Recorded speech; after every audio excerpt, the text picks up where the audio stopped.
सनातन धर्म की जय हो।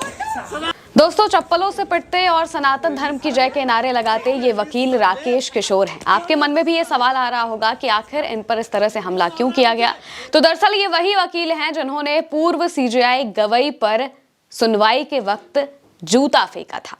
इसके बाद इन्हें निलंबित कर दिया गया था और लगातार ये चर्चाओं में बने रहे थे। हालांकि उन्होंने कहा था कि उन्हें अपने किए पर जरा सा भी पछतावा नहीं है। इस बीच वो दिल्ली के कड़कड़डुमा कोर्ट में पहुंचते हैं। वहां पर परिसर के आसपास एक व्यक्ति उन पर चप्पलों से हमला कर देता है और इसी का ये वीडियो है जो कि इस वक्त काफी ज्यादा वायरल हो रहा है। वो उससे बार बार पूछते हैं कि तुम मुझे क्यों मार रहे हो, और फिर सनातन धर्म की जय के नारे लगाते हैं। आप वो वीडियो भी देखिए। तेरी साले कौन है तो साले क्यों मार रहा है मुझे। सनातन धर्म की जय हो, सनातन धर्म की जय हो, सनातन धर्म की जय हो, सनातन धर्म की जय हो। मैं साले दोस्तों, ये पूरी घटना 9 दिसंबर की बताई जा रही है। दिल्ली के कड़कड़डुमा कोर्ट में वो मौजूद होते हैं, राकेश किशोर मौजूद होते हैं और उनके साथ में एक लड़की भी मौजूद होती है जो कि उनके करीबी बताई जा रही है, परिवार की बताई जा रही है। और तभी उसी दौरान एक व्यक्ति उन्हें चप्पलों से पीटने लगता है, बार बार उन पर चप्पल चलाने की कोशिश करता है और राकेश किशोर अपना बचाव करते हुए दिखाई देते हैं। साथ ही साथ वो बार बार ये बात पूछते हैं कि तुम मुझे क्यों मार रहे हो, और उसके बाद वो सनातन धर्म की जय के नारे लगाते हैं। बाद में जब उनसे इस पूरे मामले के बारे में बातचीत की गई तो उन्होंने क्या कहा वो भी हम आपको बता देते हैं। उन्होंने कहा कि एक 35 से 40 साल के आसपास के वकील ने मेरे ऊपर चप्पल से हमला किया, फिर हम वहां से चले गए। वो हमें भारत के मुख्य न्यायाधीश पर जूता फेंकने की सजा दे रहे हैं। मैं दलित हूं और इसी वजह से उन पर जूता फेंका गया। फिर हमने भी सनातनी नारे लगाए, ऐसा उन्होंने बताया है। किशोर ने बताया कि उन्हें कोई चोट नहीं आई है और जब पूछा गया कि क्या पुलिस में शिकायत की है तो वो बोले कि ये सब परिवार के अंदर की बात है। उन्होंने आगे इस बात का भी जिक्र किया कि हमने कोई शिकायत नहीं की है, वकीलों के खिलाफ शिकायत करने से क्या फायदा होगा, सब तो अपने ही भाई हैं, बस परिवार के अंदर का छोटा मोटा मामला है।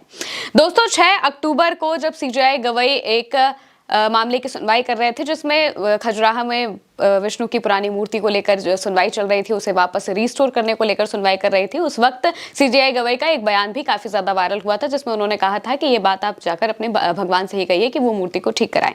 इसके बाद जब इस पूरे मामले की सुनवाई चल रही होती है तो जो राकेश किशोर है वो भी उस सुनवाई में मौजूद होते हैं, वकील होते हैं। वो इस दौरान सीजेआई गवई पर जूता फेंकने की कोशिश करते हैं। हालांकि वहां पर जो मौजूद सुरक्षाकर्मी होते हैं वो उन्हें तुरंत पकड़ लेते हैं और उन्हें कुछ देर बाद हिरासत में ले लिया जाता है। हालांकि वो शाम तक फिर छूट जाते हैं, लेकिन बाद में बार काउंसिल से उन्हें निलंबित कर दिया जाता है। पूर्व सीजेआई पर जूता फेंकने के बाद बार काउंसिल ने राकेश किशोर को निलंबित कर दिया था। तमाम आलोचनाओं के बाद राकेश किशोर ने कहा था कि उन्हें अपने किए पर कोई भी अफसोस नहीं है। किशोर ने कहा था कि भगवान ने सपने में आकर उन्हें यह काम करने को कहा है। राकेश किशोर एक वरिष्ठ अधिवक्ता हैं जो कि दिल्ली बार काउंसिल में 2009 से रजिस्टर्ड हैं। बार काउंसिल ऑफ इंडिया के निलंबन के बाद वो आगे की कार्रवाई तक कोई भी केस नहीं लड़ सकते हैं। हालांकि वो कोर्ट के परिसर में मौजूद होते हैं जहां पर उनके साथ ये सारी चीजें होती हैं।